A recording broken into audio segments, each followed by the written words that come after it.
Good afternoon, everybody. We're waiting a couple minutes for some people to join, and then we'll get started.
Okay, well, let's get started.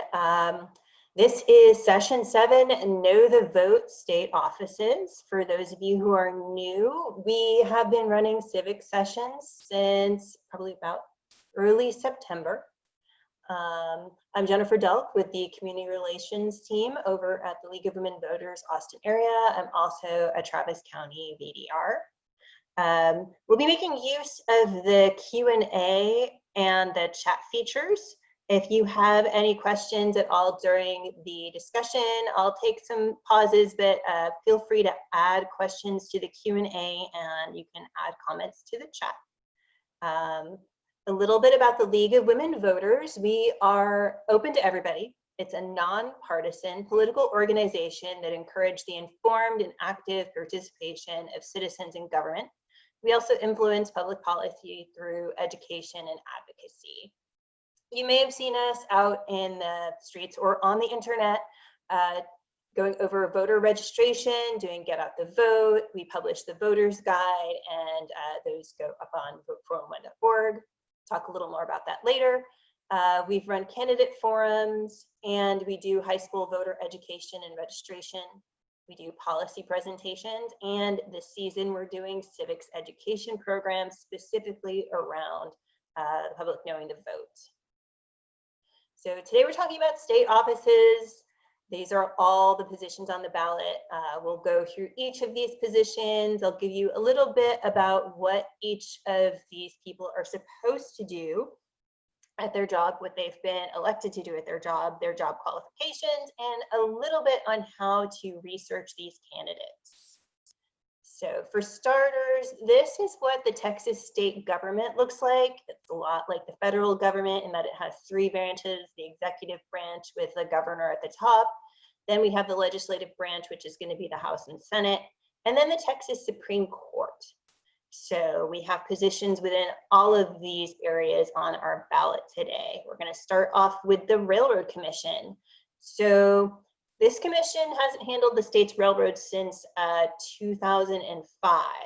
Railroads are actually under the Department of Transportation. So what does the Railroad Commission do? They're currently regulating the state's oil and gas industry. They deal with pipeline safety and safety of liquefied petroleum gas industry, and then surface coal and uranium mining. They also enforce federal laws such as Surface Coal Mining Control, Reclamation Act, and the Safe Water Drinking Act and Clean Water Act. So no railroads, a lot about the environment. So let's move on and find out what the Railroad Commissioner does. It's a 3-member commission, and they're elected in 6-year staggered terms. And it's a statewide partisan election every 2 years. So yes, we voted on our Railroad Commissioner before. That's because there are 3, and we vote for them every 2 years. The qualifications are: you have to be a registered, a qualified voter under Constitution and the laws, and then you have to be 25 years of age.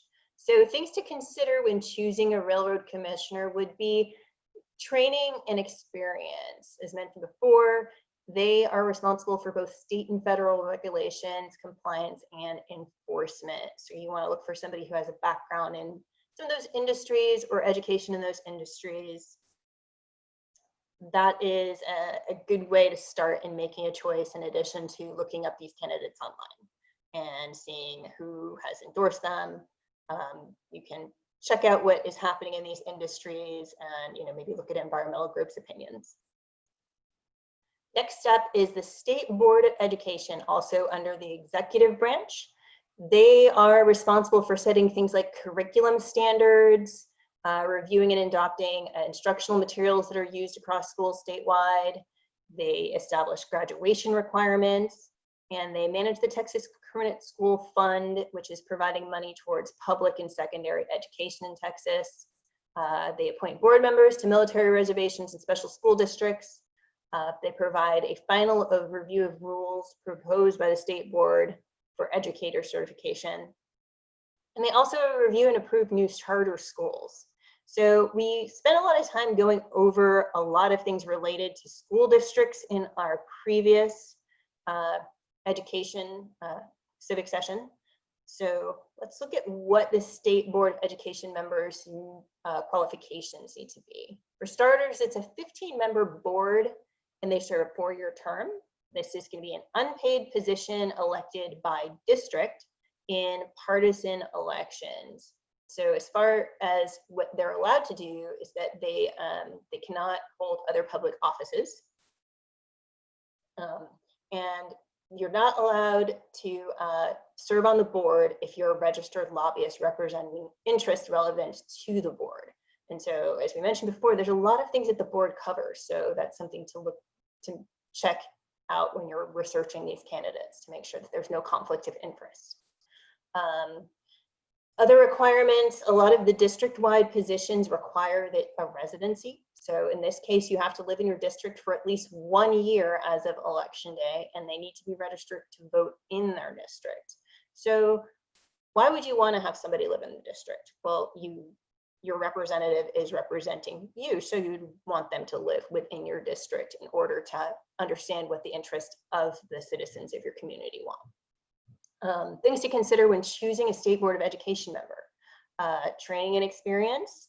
And then another place to check out, which was brought up in our previous civic session, is to check out what the Association of Texas Professional Educators put out in their candidate information. Like the league, they post a lot of information on school board and other candidates. So I highly suggest checking that out to see what their opinion is. Also, candidate websites are a good place to look at. And do we have any questions so far on the executive branch? If not, we will move into the Texas legislature. We have two types of positions available, and these are going to be by district. These are state senators and state representatives. So in the Senate, we have the upper chamber of the state legislature. They are going to be creating laws and policies that affect public education, public transportation, healthcare, and so much more. They adopt the state budget, which is going to set levels for state spending and raising and lowering taxes. And then in addition to that, we have the senators are appointed to serve on committees such as business and commerce, criminal justice, natural resources, economic development, education, and transportation. And then the laws that are voted out of the committees are then voted on by the Senate as a whole. They also conduct trials for impeachment passed by the House, and then they adopt rules at the beginning of each legislative session, which set how much power the president of the Senate has. So the Senate has a president, which is the lieutenant governor, and the lieutenant governor is elected position by the public. There are 31 members, and they serve 4-year terms.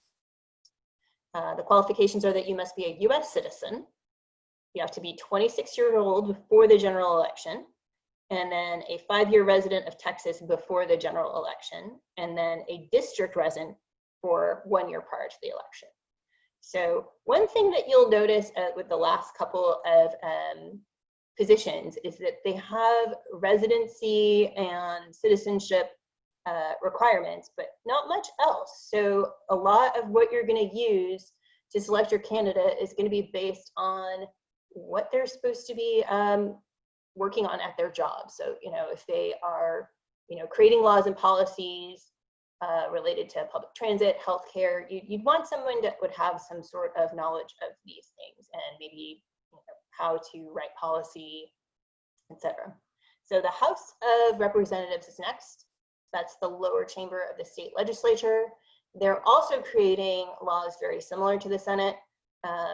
One big thing that is different is that they have a little more power with regards to where money goes in the state government, and that any bill that is for raising money needs to originate in the House first, and only the House can impeach a statewide officer. There are more representatives. There are 150 members, and they serve a 2-year term. They're led by the Speaker of House, which is voted in by the representatives. So, let's see. So one thing that is a big difference here is that there's a 2-year term for more people, and there's more districts out there for the House of Representatives. So the hope is that these people are even more in touch with the communities that they're serving because of the number of districts out there.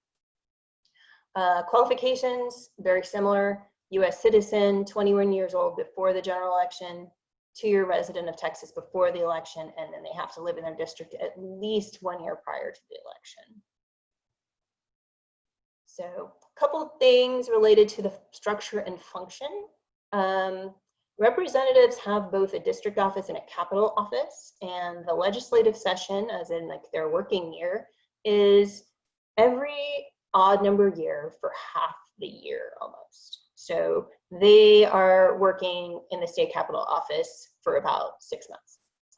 And they're considering bills, amendments, and the budget.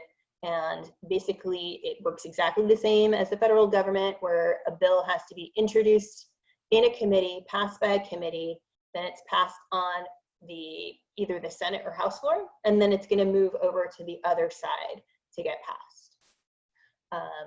Other things to note is that you may have seen where the governor's called a special session. Sometimes, you know, the legislature might be meeting in the summertime to discuss certain things that come up. And then also during the interim, the House and Senate can hold hearings to better prepare for upcoming legislative session, or, you know, if something new comes up, for example, you know, COVID currently, or voting laws, certain things that are, you know, happening real time, they'll go ahead and pass something in the interim. Let's see, things to consider in choosing a representative. Okay, it says where they stand on issues important to you. They are specifically assigned to districts, and so basically issues that are important to your community and yourself should be things that they should be advocating for. Things to look at are their stakeholder relationships. A single senator or representative from one district is going to have to work with many other people, their peers, industry people, the community. Management skills. A lot of these representatives are working with their staff. You know, many of them are creating bills to move on. Integrity, ethics, and demeanor. You want somebody who is going to represent the interest of the community. Experience in policy making. So the predominant job of a senator or representative is creating policy. So someone who has a background either, you know, in policy at the local level or within an industry. And then someone who's knowledgeable in, there's a super long laundry list of all the various committees that are in the Texas Senate. This is just a few: agriculture, livestock, business and commerce, healthcare, criminal justice, natural resources. So next up is the Texas Judicial Branch. There are a lot of judges on this ballot. So up for election, we have the Supreme Court Chief Justice, 3 Supreme Court Justices, 3 Texas Court of Criminal Appeals Justices, and Texas Court of Appeals Chief Justice. So the Texas judicial structure is slightly different from the federal. We have 3 appellate courts, and appellate courts don't try cases, have juries, or hear witnesses. These are courts that are going to review actions and decisions of the lower courts if anything has come up as far as like allegations of procedural error. Other things that they might do is, you know, review certain laws, interpretations of laws. So the Supreme Court is the highest state court for civil and juvenile. Court of Appeals is the highest for criminal cases, and then there are multiple courts of appeals that are the intermediate courts. So this is a bit of what the structure looks like. I'd like to thank our previous session that went over state and local, county and local. We spent a lot of time talking about what the court system looks like. So this is the upper set of courts. And then the lower county level courts were discussed during that county session. So the types of hearings that happen at the lower level are moved up to the higher level, depending on what the outcomes were. So the Texas Supreme Court, they have statewide jurisdiction. They have final appellate jurisdiction in most civil and juvenile cases. And civil cases are the types that are between people or institutions, and they're typically over money. Civil cases often involve fraud and property rights. And then the juvenile cases are for people who are over 10, but usually under the age of 17. And so the Supreme Court also administers the judicial branch of Texas. So they're over the Texas bar. And so they make the procedural rules for lower courts, they approve the state's law schools, and then they appoint the Board of Legal Examiners. The court includes a Chief Justice and 8 judges. And so on your ballot, you've probably seen judge, place, such and such. So the 9 seats are referred to as places, and the place numbers don't really have a special meaning other than the number of seats within the court. So the Chief Justice position is place 9, and then the other judges are numbered accordingly. The Texas Court of Criminal Appeals has statewide jurisdiction, highest court for criminal cases. And these are the judges that are responsible for sentencing in death penalty cases and cases involving constitutional rights. And then they're the final court of appeal for questions of state law and state constitution.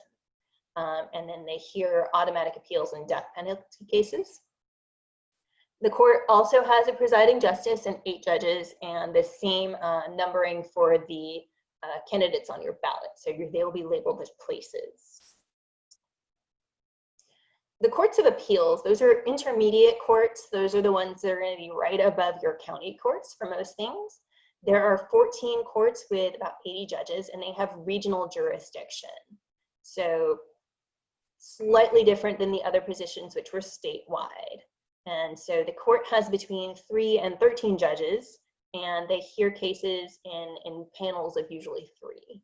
And then with the exception of the death penalty cases, all civil and criminal appeals from the county and district courts are heard here.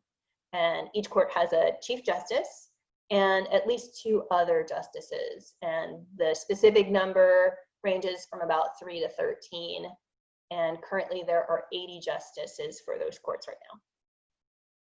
So general information on judges and justices, they serve 6-year terms. And then after that, they can run for re-election if they wish to remain on the court.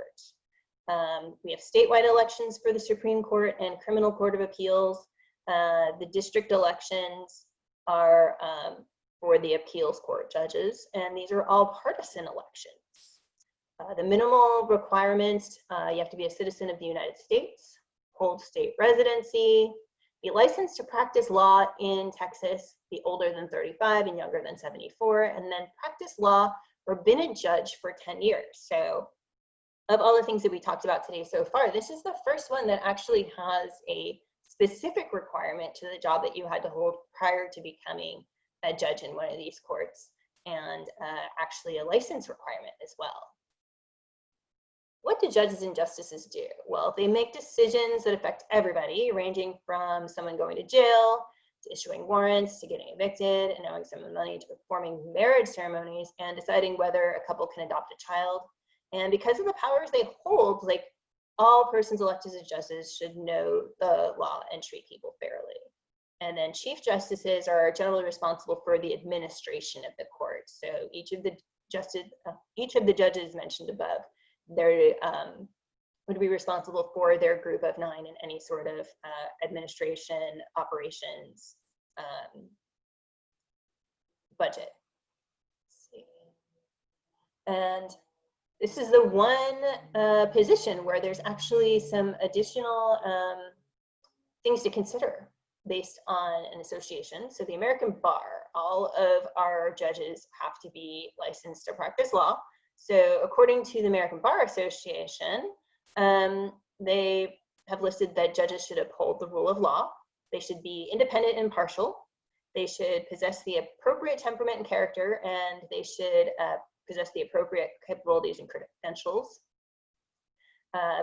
Judges in the judiciary should have the confidence of the public, and the judicial system should be diverse and reflective of the community it serves. Remember that a lot of these judges are elected by district, so they should be representative, the panel should be representative of the community they serve. The judges should perform duties in a manner that assures public faith and confidence in the court. So as far as finding out information on the candidates, you can actually visit the State Bar of Texas website. State Bar has a judicial poll, and what happens is that the members of the State Bar of Texas, which is basically all lawyers of Texas that are licensed to practice law, they're given an opportunity to vote on candidates in their respective courts. And the other thing to look at is attorney opinions of the judges. Because we are currently in a Zoom culture, you may be able to watch recordings of court in session. And the other thing to check out would be a DoorSense and candidate websites. So any questions so far on the judicial side or any of the positions that we've gone over?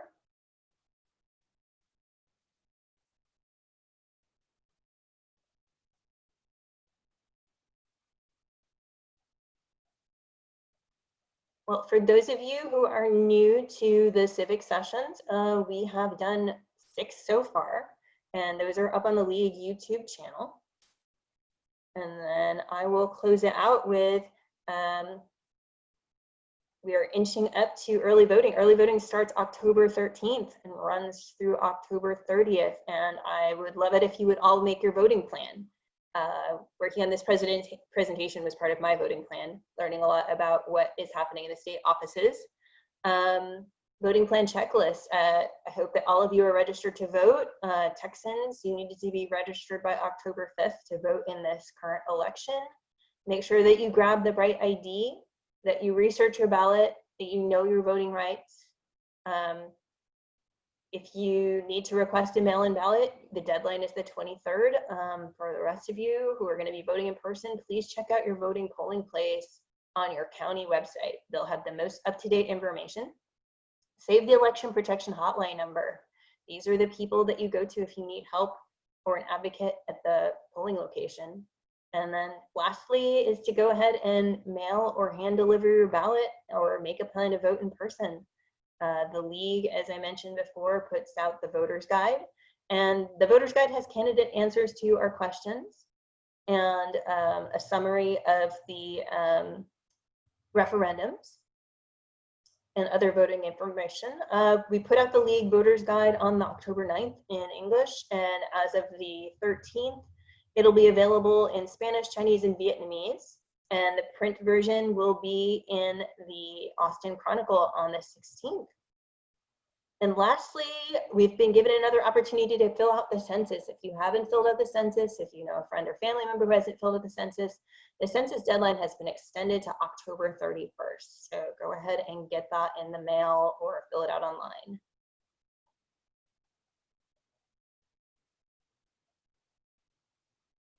Well, thank you very much for joining us today. With that, if no one has any other questions, I will sign off for the afternoon.